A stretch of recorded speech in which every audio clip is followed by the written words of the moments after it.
is an audio transcription of the Great Gnostic Manifesto of the second year of Aquarius, Great Supreme Universal Manifesto of the Gnostic Movement, 1963, by Venerable Master Samael Aon Weor. Chapter 1. The Aquarian Era. Much has been said and much has been discussed about the new Aquarian Era, which began on the 4th of February in the year 1962. Some organizations who are poorly informed about astrology assume that the Aquarian Era began before the 4th day of February 1962. Other pseudo-occultist organizations are still awaiting the start of the Aquarian Era. Many assume that the Aquarian Era will begin after the year 2000, based only on the idea that every 2,000 years the sun passes from one zodiac sign to another. There are those who firmly hold that Jesus was born in the first year of Pisces or some years before during the era of Aries.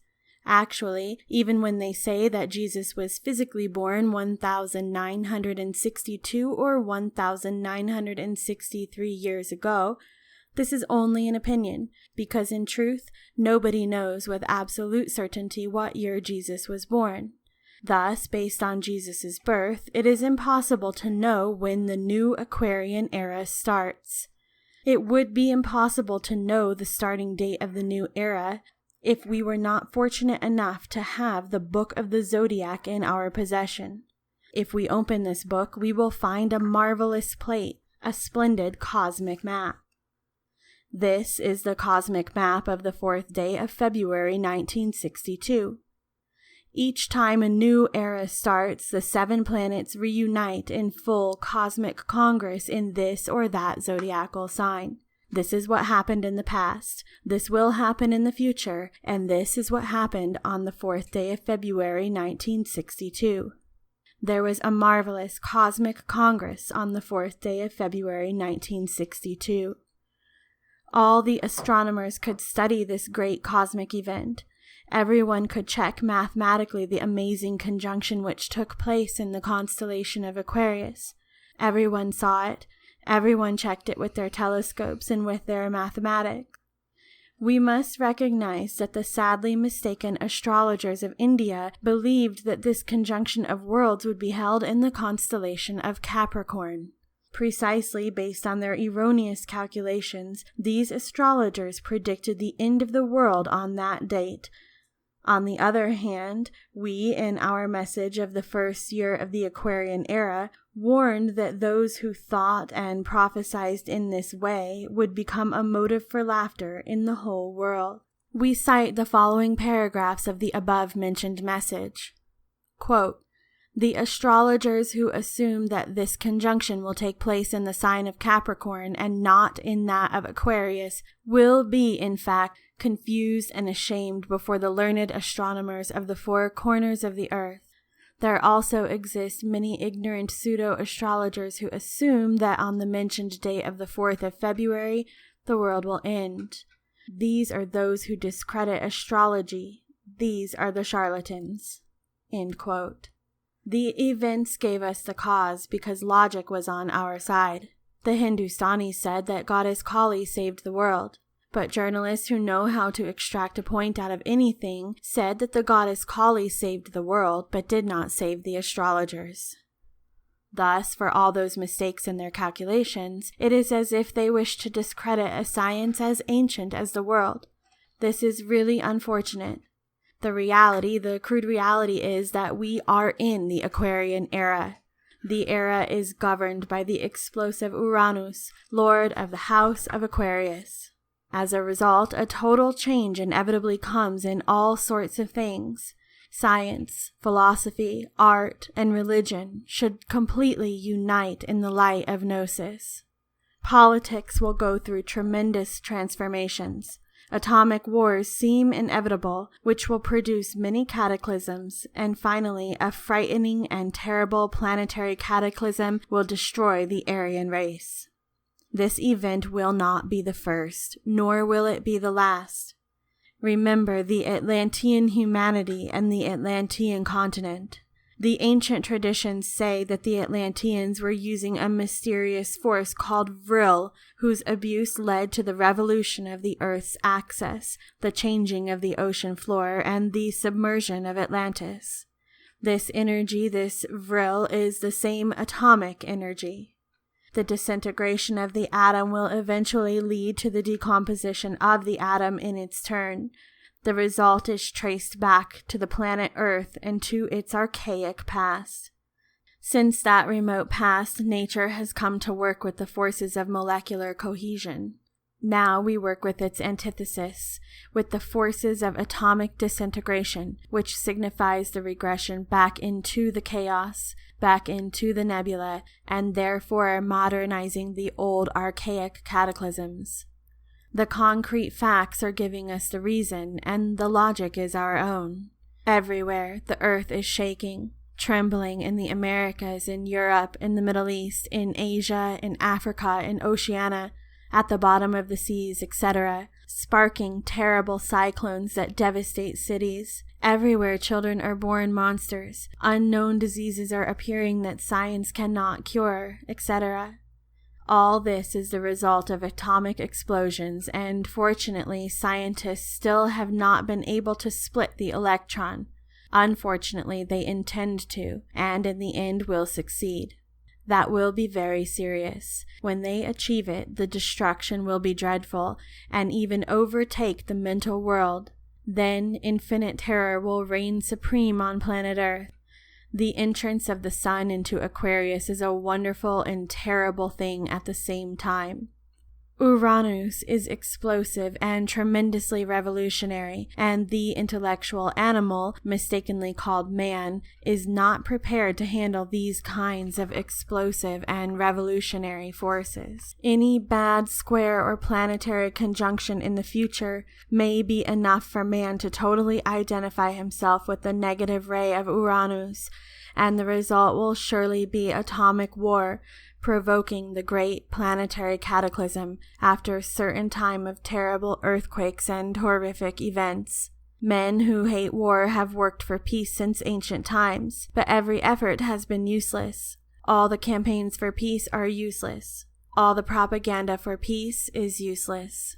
Actually, all the conferences and peace treaties are nothing but the hypocrisy and mental laziness of those who refuse to work on themselves to achieve inner peace. War is due to many different causes that man ignores. Some of these causes are within man, others are outside of man. Wars are due to planetary influences and cosmic forces. Any bad position of the stars or cosmic catastrophe is enough for millions of people to be willing to go to war. Man is not capable of resisting those forces because, frankly, he is still not a man. If he were truly a man, he would resist those tremendous cosmic forces, and then there would not be wars. But unfortunately, man still cannot do anything. The so-called man is simply a machine driven by cosmic forces. Only the being can do, and the so-called man still does not have the being. Man only has the I within himself, and this is not the being. We must distinguish between the I and the being. The I is multiple. It is legion. The being is integral. It is unitotal. The I is composed of thousands of little I's separated from each other, often unknown to each other, and even mutually fighting amongst each other. Man is a plurality, and his true name is legion. Still, the so-called man does not have a truly defined individuality. The so-called man still does not have his own singular being. Man is divided into a legion of little I's. These I's fight for supremacy. Each of them wants to be the Lord. Each desire, hot, cold, every thought gives birth to the new I's. We carry the factors of war within us, the I's of greed, cruelty, selfishness, hatred, etc. are within man himself. When these I's are dissolved based on comprehension and sanctity, when man possesses the sacred fire, then he will incarnate his true being. Only the being can overcome bad planetary influences. Only the being can handle those cosmic forces which produce war. Only those who possess the being can be called true men. Unfortunately, the intellectual animal is a sleeping machine operating under the catastrophic influences of the cosmos. Every machine responds to the force that moves it. Millions of intellectual animals go to war motivated by secret forces which they are unaware of. Under these conditions, it is clear and logical to think that the explosive forces of Uranus have what inevitably brings atomic wars. The concrete facts will prove our assertion. The worst part is that no propaganda for peace will give results. No organization working for peace can bear good fruit. The most respected organizations which work for peace, in the name of peace, have declared war. And then what? Upon what do we agree? There actually exists in the world armies of peace in the middle of war. This is tragic and horrible, but true. We must face the problem of peace from another totally different angle. We must focus on the study of man in a frank, sincere, and definitive way if we really want peace. True interior peace can only be achieved by overcoming the influences which cause war. The universal Gnostic Christian movement comprehends what it means to enter into the constellation of Aquarius and proposes to create a new order which is in tune with Uranus in a harmonious, clear, and definitive way. The Gnostic movement intends to create a new era of conscious peace. The Gnostic movement is fighting for the intimate self-realization of man because it comprehends that only through the intimate self-realization of man can we overcome the adverse cosmic influences which cause war. The Gnostic movement is forming a new group of real men capable of fighting against human barbarism. Those who enter the Gnostic movement will become true champions of peace after achieving their intimate self-realization. Self-realization is, then, the only thing that can give us true peace. The entrance of the sun into Aquarius demands intimate self-realization.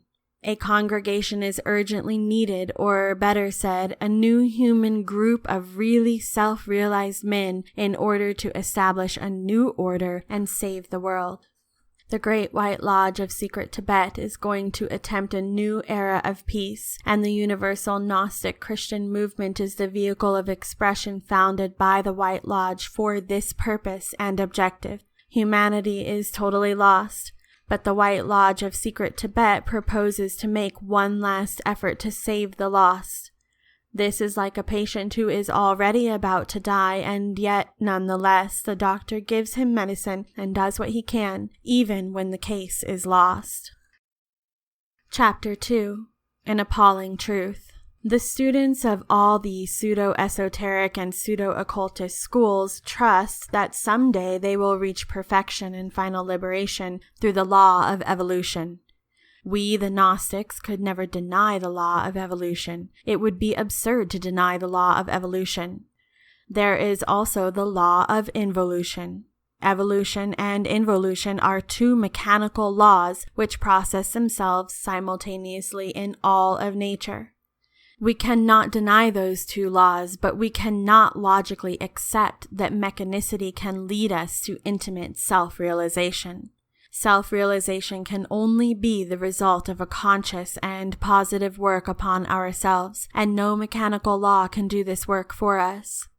We believe in evolution, and we believe in involution, but we do not believe, we can never believe, and we cannot accept that the mechanical law of evolution could ever awaken our consciousness and mechanically lead us to profound interior self-realization. Many living species are the product of evolution, and many others are the product of involution.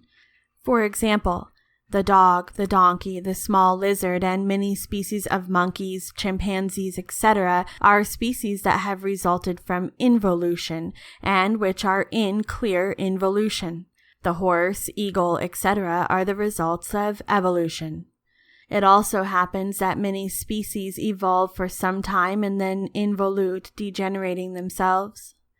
Much has been said about the cannibals and savages in the deep jungles, and pseudo-esoteric and pseudo-occultist students, just like many Darwinists, are totally bottled up in the dogma of evolution, assuming that these tribes are primitive men in the process of evolution. Nothing could be further from the truth, because really this is an absurd assumption, since the savages are actually the result of involution and degeneration. These races come from other races and other civilizations. The cannibals and primitive savages have behind them glorious ancestors and formidable traditions. Really, they come from people who reached the pinnacle of civilization. Ants and bees, which many pseudo-occultists frankly and positively suppose are in evolution, really are creatures in the process of total involution.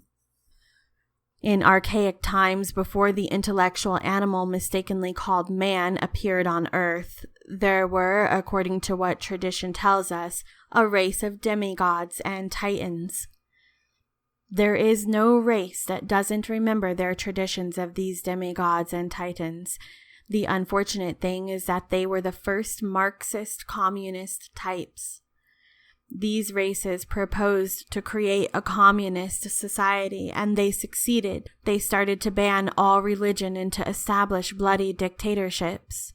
At first, it took great intellectual efforts and a willpower of steel in order to create a communist-style society.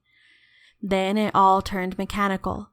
Free initiative was exterminated, and as a result, it became useless to think.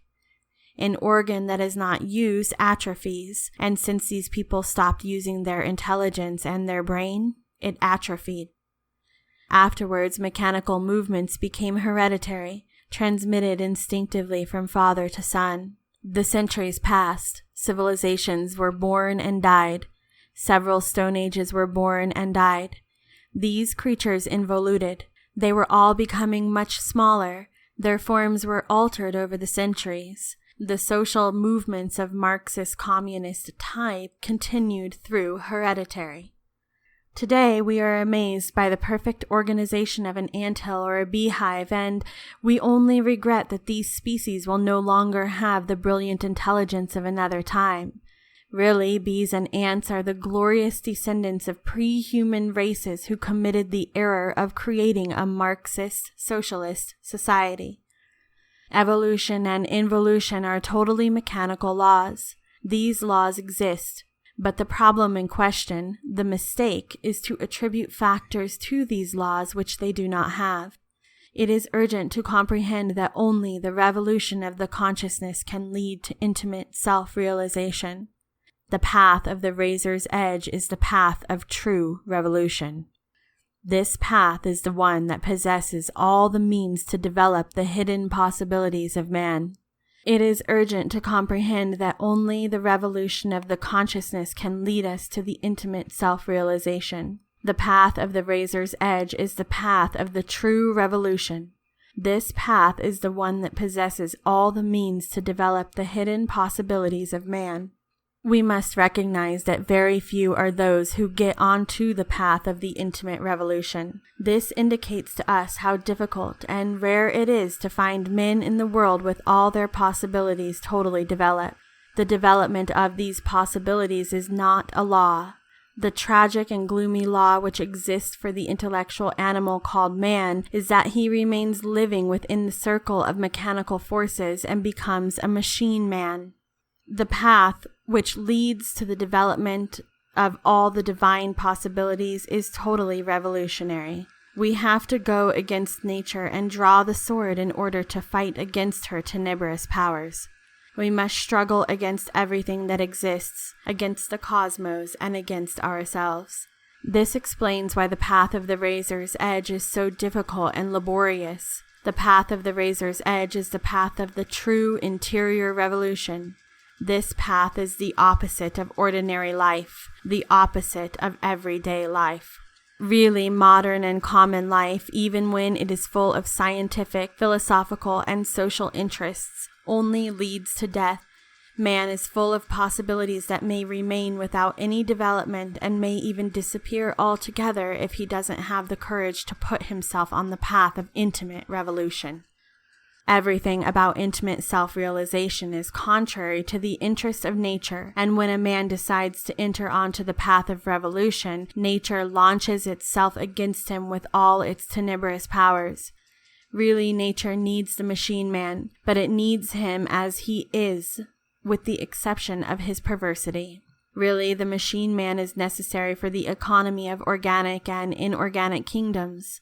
Man is, in relation to great nature, that which the liver cells or brain cells are for the entire human organism.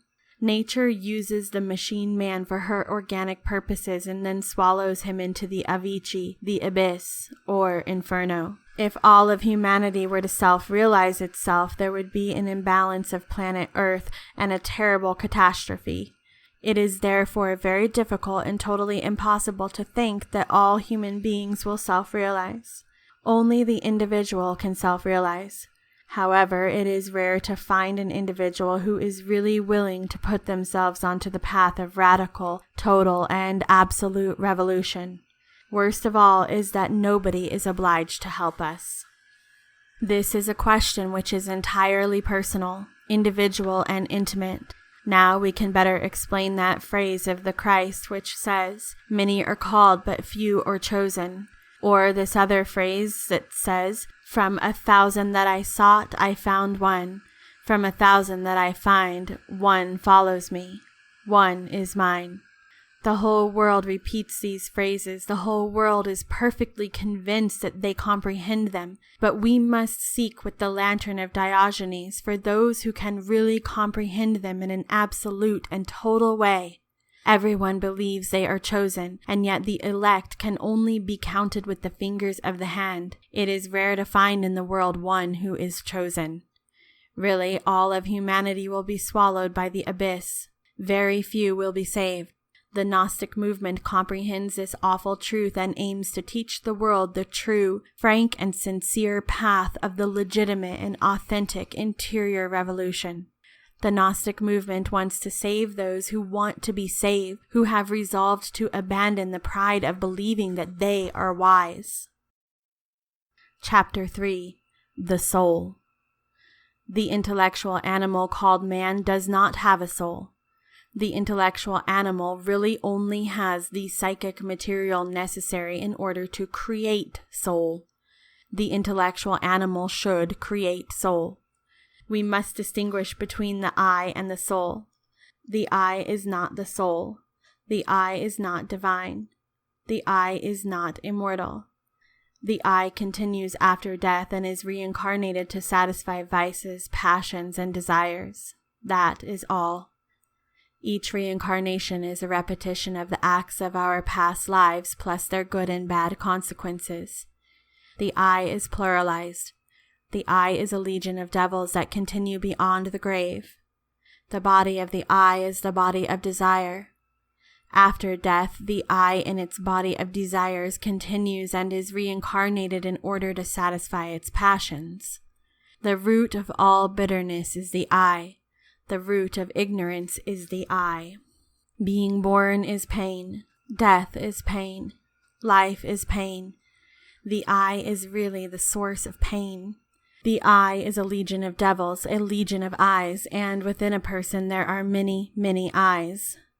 The misinformed pseudo-esoterists believe that we have a single mind. Really, we have thousands of minds. Each small eye of the legion which composes the I has its own mind, its own ideas, and its own projects.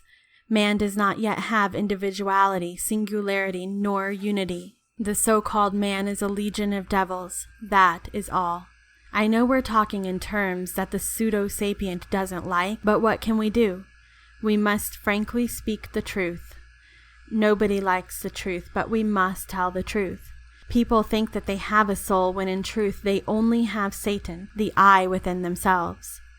The Satan, the legion of the I, the ego, foolishly wastes the psychic substance from the psychic material in atomic explosions of anger, greed, pride, envy, laziness, gluttony, etc. Nothing comes out of nothing. If the I wastes the materia prima, the psychic material, then it is clear that we cannot create the soul. Whosoever does not create the soul is devoured by the abyss in their time and in their hour.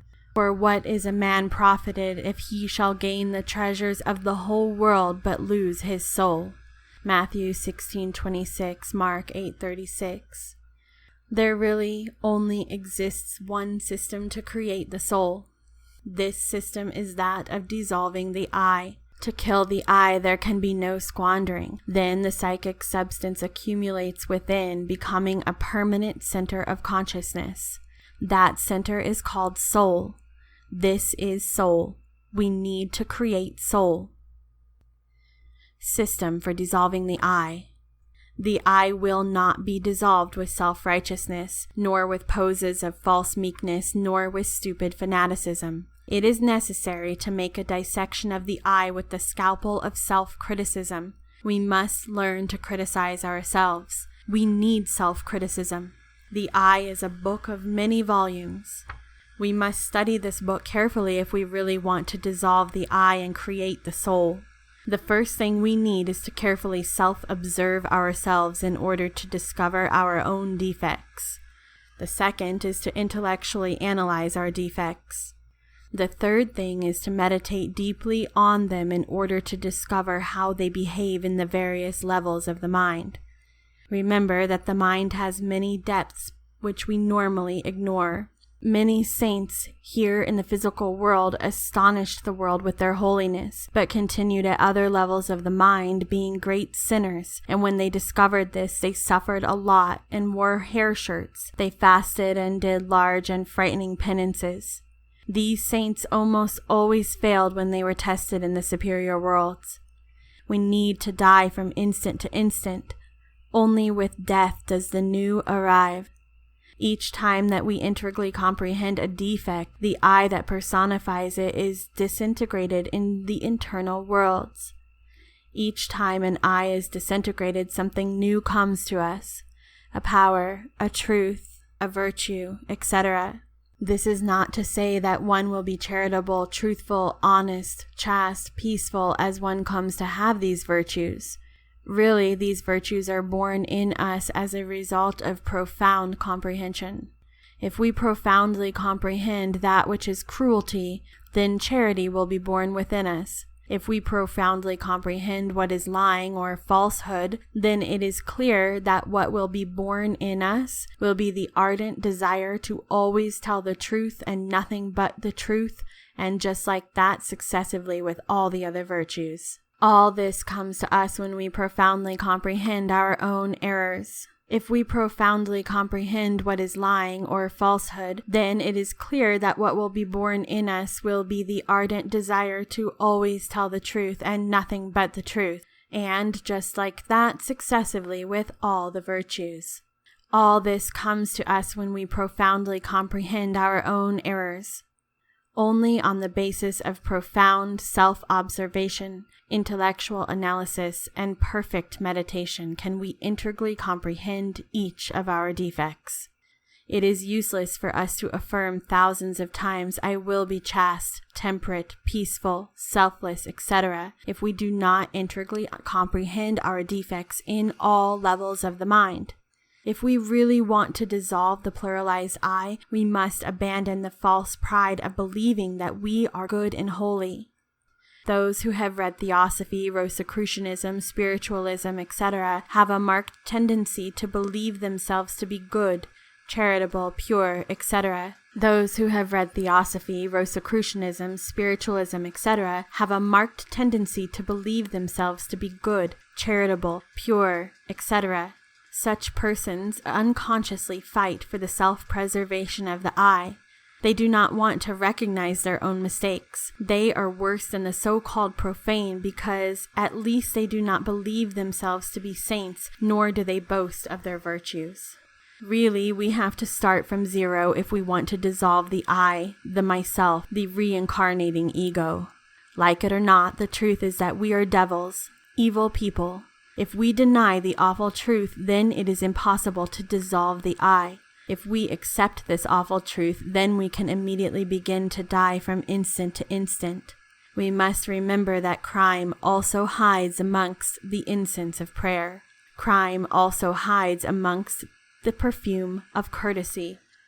Crime also hides among the miraculous rhythm of a verse. Really, crime is disguised as a saint, a teacher, a hermit, a penitent, as a priest, as charity, as perfection, etc. If we want to dissolve the I, we must resolve to profoundly self-explore ourselves in all levels of the mind. We need to be sincere with ourselves. We need to be honest in life and not suppose we are good nor holy, because all of us are really wicked. What we have said is hard, very hard, too hard, and it may be that you don't like the self-righteous, but it is the truth, and if we do not recognize this, then it is absolutely impossible to dissolve the I.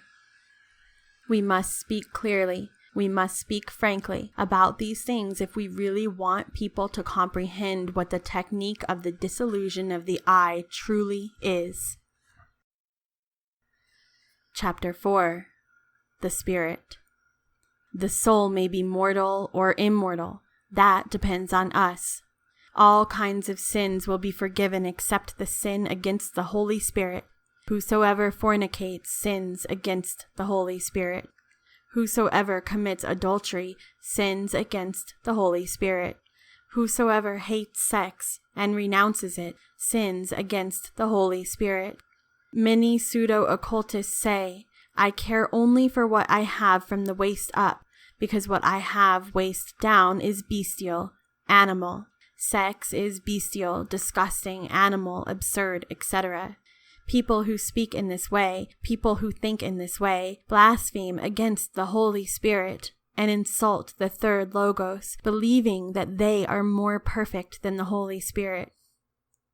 Really, the Holy Spirit is the same sexual force that the degenerated infrasexuals hate and profane. The laboratory of the Holy Spirit is in the same creative organs. The Holy Spirit was sent by the Father to strengthen the soul in order to awaken all its igneous powers, in order to open each one of the 7 churches. Whosoever rejects the Holy Spirit rejects the Father. Anyone who rejects sex is like someone who wants to castrate the son and then castrate themselves. We must transform the soul into spirit, and this is only possible by knowing how to consciously use the sexual fire of the Holy Spirit. It is urgent to create the Spirit.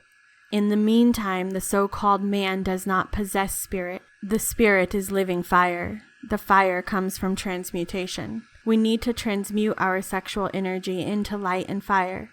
Everything in life costs something, and nothing is given for free. The price of creating the Spirit is very high. We must renounce the pleasure of spilling the semen for all of eternity. This is death for the beast, and therefore the beast does not like it. It could never like such a sacrifice. It is therefore not surprising that many read these lines saying, I do not accept this teaching, that is harmful, unnatural, etc. The I defends itself in 1,000 different ways, and it justifies its fornication in 1,000 different ways. Sex Yoga.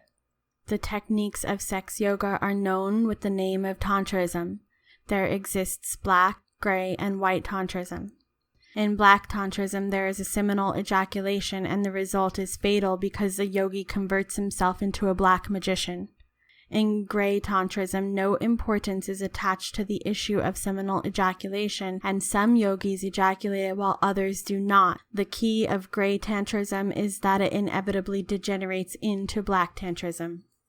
There also exists white Tantrism, and it is used by the initiates of the Great White Lodge in order to reach the degree of practical adept. We therefore speak of the latter kind of Tantrism because it is the only way that can be used for creating spirit.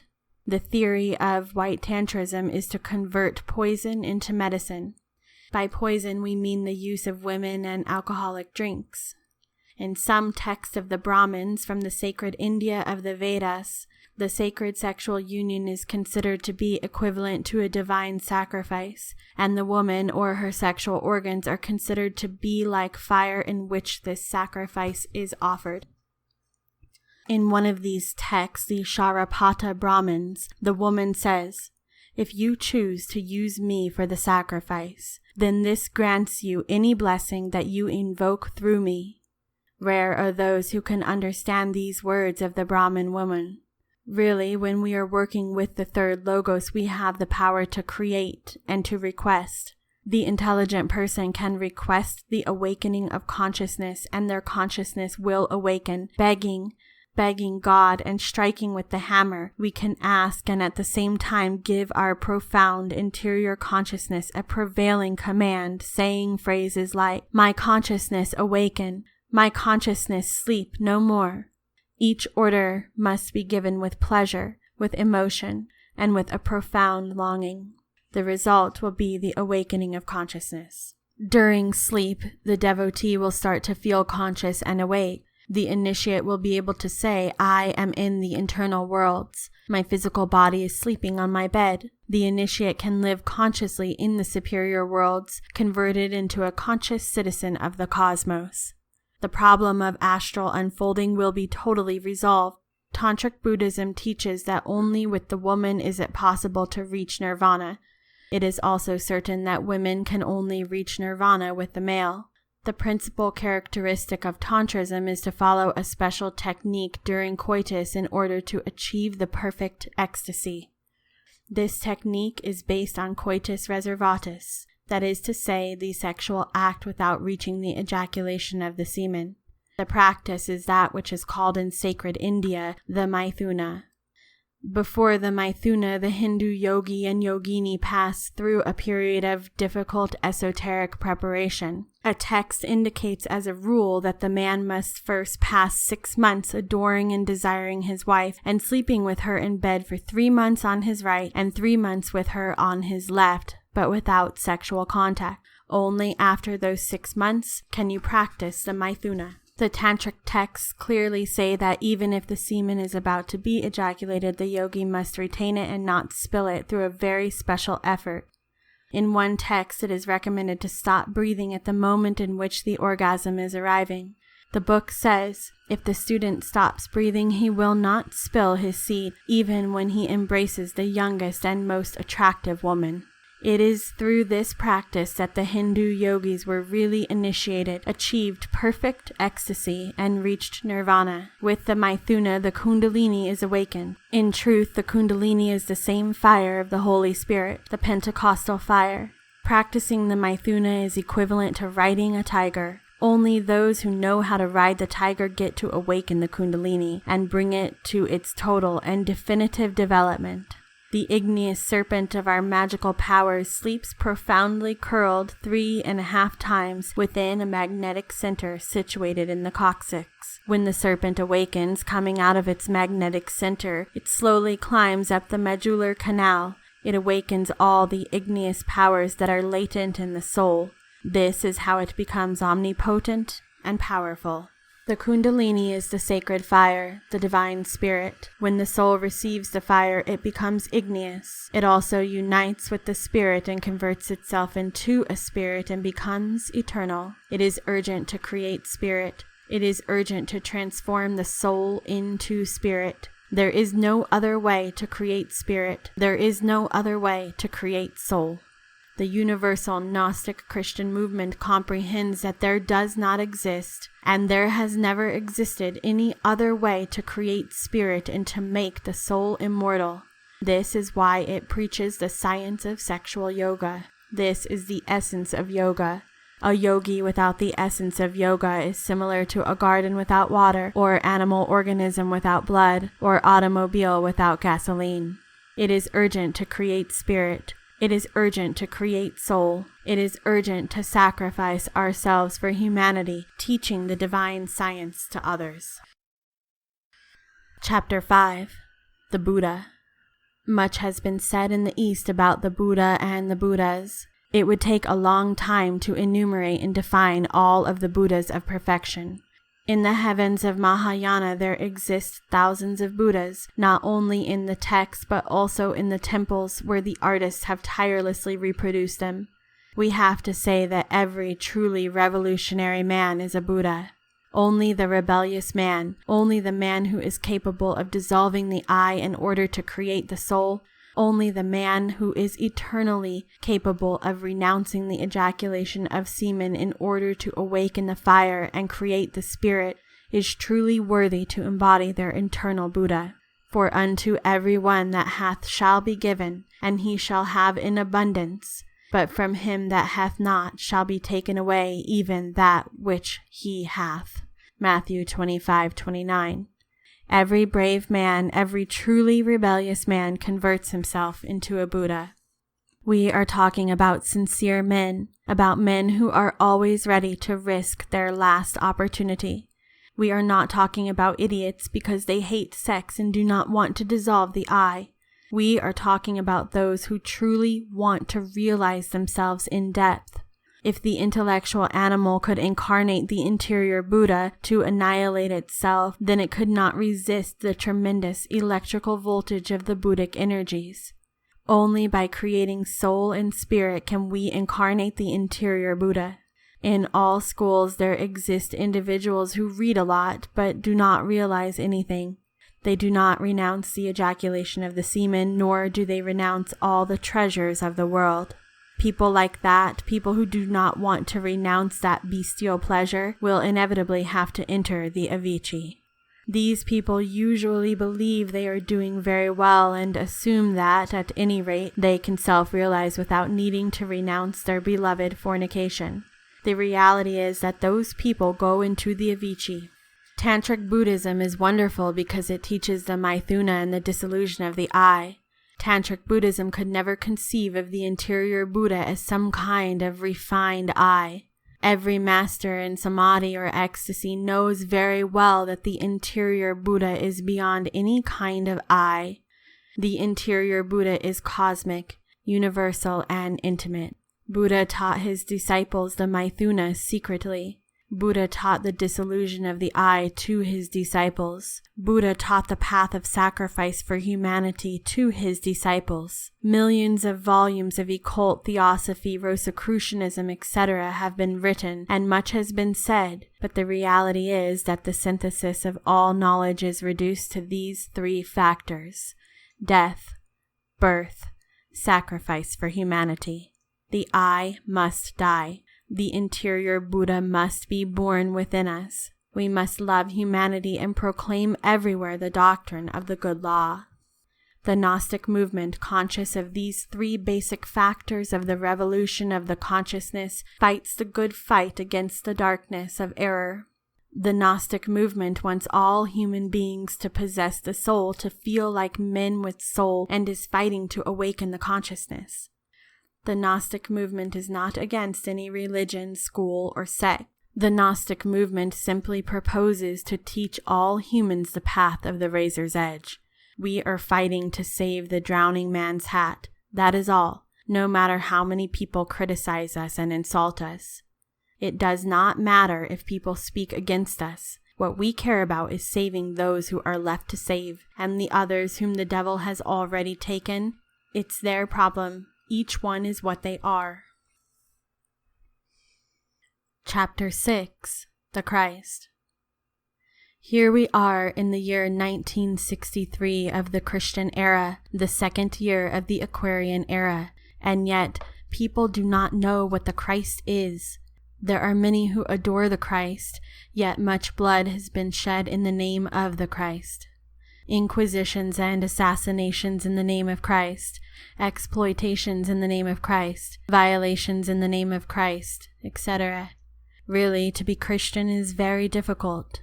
To be Christian means having the being of a Christian. Being Christian means having the soul and the spirit to possess the being. Only someone who already has the being can conform to the precepts of the Christ. Satan, the pluralized I, cannot live according to the precepts of the Christ. Satan is Satan, and that is all. There exist 7 types of men. First, the instinctive and brutal man. Second, the emotional and sentimental man. Third, the intellectual man. Fourth, the man who begins to look towards the spiritual path and who listens to the initiates. Fifth, the man who has already created soul and spirit. Sixth, the self-realized man but with residues of the I. Seventh, the totally self-realized man without residues of the I. On the basis of this septenary division of human society, we can classify the 7 rungs of the ladder of Christianism. First rung, the superficial external man who is content to only watch religious ceremonies but without understanding them in their most basic details. Second rung, the purely emotional and sentimental man. This class of men are crying as soon as they are in the presence of the devotion of the saints, or as soon as the inquisitorial bonfires are built in order to burn alive those who were qualified as heretics. Religious wars have always been caused by this class of men. Third rung, religious intellectuals who want to interpret the Holy Scriptures from a purely intellectual point of view, but without illuminated intellection, much less intuition. This class of people exists in great quantity, especially among the Protestants, Adventists, Anglicans, Jehovah's Witnesses, etc. Fourth rung, this class of people are very abundant in all schools of theosophy, Rosicrucianism, yoga, Christianism, the Rosicrucianism such as that of Max Heindel, spiritualism, etc. These are people who are beginning to truly fight for their intimate self-realization. Fifth rung, Christians with very serious errors, but Christians. Sixth rung, perfect Christians, but who are fighting to finish with the residues of the pluralized I. Seventh rung, absolutely perfect Christians, Christians without the residues of the I, great, totally self-realized masters. This same order, these same 7 scales of religiosity, can be applied to Buddhism and all great religious faiths. The rank of absolutely perfect Christian can only be reached by one who has the Gnostic initiation. Every Buddha who renounces the happiness of nirvana for the love of humanity after much suffering can reach the Gnostic initiation. The Buddha Jesus achieved this initiation. Jesus received the Gnostic initiation at the banks of the river Jordan when John baptized him. At that instant of baptism, the resplendent dragon of wisdom, which is the intimate Christ, incarnated in Jesus. John also is a Christ, because John also incarnated the intimate Christ. The venerable master of wisdom, Gautama, is also a Christ, because he also incarnated the Christ. Hermes, Buddha, Quetzalcoatl, Zarathustra, Krishna, Lao Tzu, and many other great avatars are Christs because they embody the Christ. Really, Christ is not a human nor divine individual. Christ is an infinite and universal cosmic substance. Paul of Tarsus invites us to form the Christ within ourselves. That is to say, he invites us to assimilate within the human organism and within the soul and the spirit the wonderful substances called Christ. What we are saying in these lines, the first and second and third type of men will never accept. The men of the fourth type begin to accept it. The fifth type totally accept it and fight to realize it practically. The sixth type has already realized it in a relative way, but only the seventh type are those who have absolutely realized it. The Hermes, the Quetzalcoatl, the Zarathustra, etc. Christ is the solar logos. The solar logos is the perfect multiple of unity. Neither individuality nor the I exist in the logos. In him we are all one. He is the army of the voice, the great word, the verb. Much has been said about Jesus of Nazareth, and many false Christs have appeared in the streets. Recently, a mythomaniac put into his head the idea that he was Jesus Christ. He grew a beard and long hair, put aside his jacket, trousers, and vest, took off his shoes and put on sandals, and then trumpeted from the rooftops that he was Jesus Christ. As is natural, simple and gullible people who are not difficult to find accepted everything he said literally. The former mythomaniac taught black tantrism, wrote several books, and founded an organization of individuals who spilled the semen, unredeemed fornicators. Fortunately, this mythomaniac impostor ceased to exist, but only after having done great harm to poor, suffering humanity. The curious thing is that every time a false Christ dies, the people still justify the death by saying, "In a little bit, and you will not see me, and again in a little while, and you will see me, because I go to the Father." It is amazing to see how the tenebrous accommodate the words of the gospel to their situation, how the people are tricked into deception by utilizing the same words of Jesus the Christ, from whose mouth those same words were never used for deceit.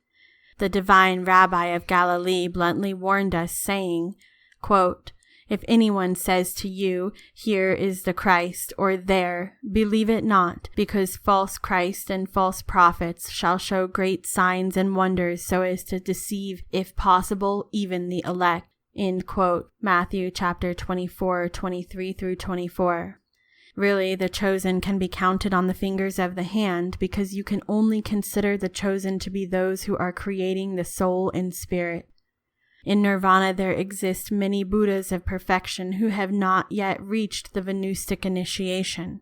When a Buddha renounces the happiness of Nirvana for the love of humanity, they reach the Gnostic initiation. Then they incarnate the resplendent dragon of wisdom, the intimate Christ. Whosoever wants to achieve total Christification must be absolutely revolutionary. The path of the razor's edge is totally revolutionary. Every true revolutionary converts themselves into a Buddha. Every true revolutionary converts themselves into a Christ. Chapter 7. The Universal Gnostic Christian Movement. The Gnostic movement has lumicials, sanctuaries, learning centers which are established in many countries of the earth. This movement is not against any school, religion, order, or sect. The Gnostic movement struggles to start the new Aquarian age, and in fact, and in its own right, it has been initiated among the august throne of thought. There is no need to leave religion in order to enter the movement. Within the Gnostic movement, there are many individuals belonging to different religions, schools, and sects. The doctrine which is taught in the Gnostic movement is the doctrine of synthesis. This is the doctrine of the new era. The Gnostic movement and the authentic and legitimate Gnostic Rose-Cross School of Coumenes are intimately linked. The founding president of the Gnostic movement is initiate of the Rose-Cross Temple of Coumenes. The Temple of Coumenes is internal, and it can only be reached in the astral body. All the Rose-Cross and pseudo-Rosicrucian schools of the physical world are only aspiring Rose-Cross schools, because real and genuine Rose-Cross schools do not exist in the physical world. The Gnostic Church and the authentic Rose-Cross School of the Temple of Coumenes are intimately united. The shield of the Gnostic movement is the Lion of the Law, with 5 stars representing the Buddha Maitreya, the 5th Buddha or 5th avatar or initiator of the new era. In front of the constellation of Aquarius we have Leo, the polar opposite of Aquarius, which will fully define the entire future of Aquarius. The symbol of the authentic and legitimate Gnostic Rose-Cross School of Coumenes is the rose upon the cross. It is necessary for the rose of the Spirit to blossom on our cross. If we analyze the constitution of man, we find the 7 principles distributed as such. 1. Physical body. 2. Vital body. 3. Emotional body. 4. Mind. 5. Willpower. 6. Consciousness. 7. Intimacy. In summary, these principles are reduced to 4. The vital is the only superior section of the physical body, so the first body is the physical body. The second body becomes the astral. The third is the mental, and the fourth is the body of conscious willpower. The 6th and 7th principles are embodied within us when we have the 4 bodies, or the perfect cross. Certainly, the intellectual animal does not have the astral body. It only has the body of desires, within which is the legion of the eye. Having astral body is a luxury that few can afford. A man can live very well without an astral body. His physical body has all the functions necessary for life. A man without an astral body can produce the impression of being very intellectual, even spiritual, when really he only has a body of desires in which the I, or Satan, lives. The astral body is only born with the Mithuna, sexual magic. Only the angels and the masters have the astral body. The third body is the mental body. The common man has many minds because every I, every devil, has its own mind. The true mental body is created within the legitimate astral and only born with the Mithuna. The fourth body is that of conscious willpower. Man actually is the intellectual animal. He does not have conscious willpower. He only has desires which focus in this or that direction, which are incorrectly called willpower. The true body of conscious willpower is born within the mental body by practicing the Mithuna, sexual magic. The seeds of these four bodies are within the seminal system. Only with sexual magic can these seeds germinate and can every one of these bodies be born.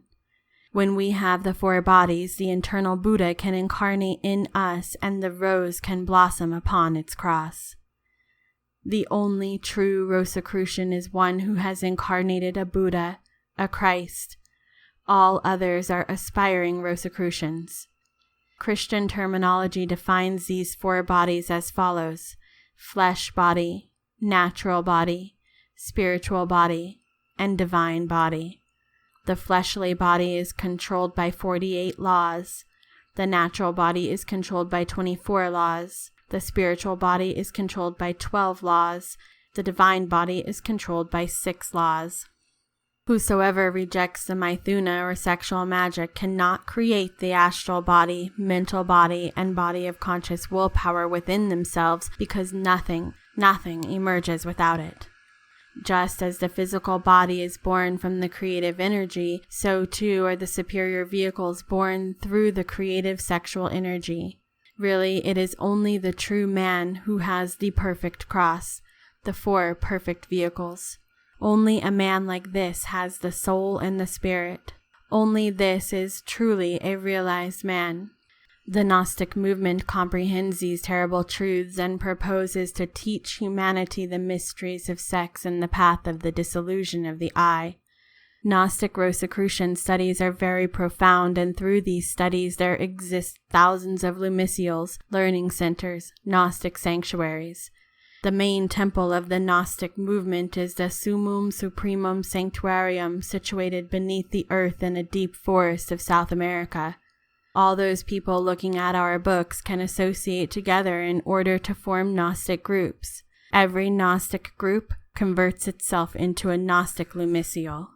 It is urgent to inform the founding president of the Gnostic movement in writing of every new lumicial which is established. The Gnostic movement will support every lumicial which is established. Any group of people can associate and reunite in order to study. All the groups will be attended by the patriarchal headquarters of Mexico and become a lumicial. You should study these teachings, find friends and organize a group, and write us for the appointment of a chief of the lumicial. We have books which will be dispatched. You will receive lessons. Form your own lumicial. Study our books. Write us. Reminder: it is urgent to remind all the directors of the Gnostic sanctuaries that this movement is maintained with the voluntary contribution of everyone and by each one of the brethren. We have to send thousands of letters to all parts of the world, important letters, letters that guide, that direct, letters which organize groups, that open new sanctuaries, etc. We have to spend money. A lot of money in letters, in mail, on paper, envelopes, etc. If you love humanity, if you want this movement to progress in order to bring the light that will save the lost to all corners of the earth, comprehend, be sympathetic, help us to save people. Remember that you who gives will receive, and the more one gives, the more one receives. Reminder: it is urgent to remind all the directors of the Gnostic sanctuaries that this movement is maintained with the voluntary contribution of everyone and by each one of the brethren. We have to send thousands of letters to all parts of the world, important letters, letters that guide, that direct, letters which organize groups, that open new sanctuaries, etc. We have to spend money, a lot of money in letters, in mail, on paper, envelopes, etc. If you love humanity, if you want this movement to progress in order to bring the light that will save the lost to all corners of the earth, comprehend, be sympathetic, help us to save people. Remember that you who gives will receive, and the more one gives, the more one receives. But whoever gives nothing will receive nothing. If you love humanity, help us with your alms for the great work. Inferential peace. This has been an audio transcription of the Great Gnostic Manifesto of the second year of Aquarius, Great Supreme Universal Manifesto of the Gnostic Movement 1963 by Venerable Master Samael Aun Weor. For more information, please visit us at gnosticstudies.org. That's gnosticstudies.org. Many blessings.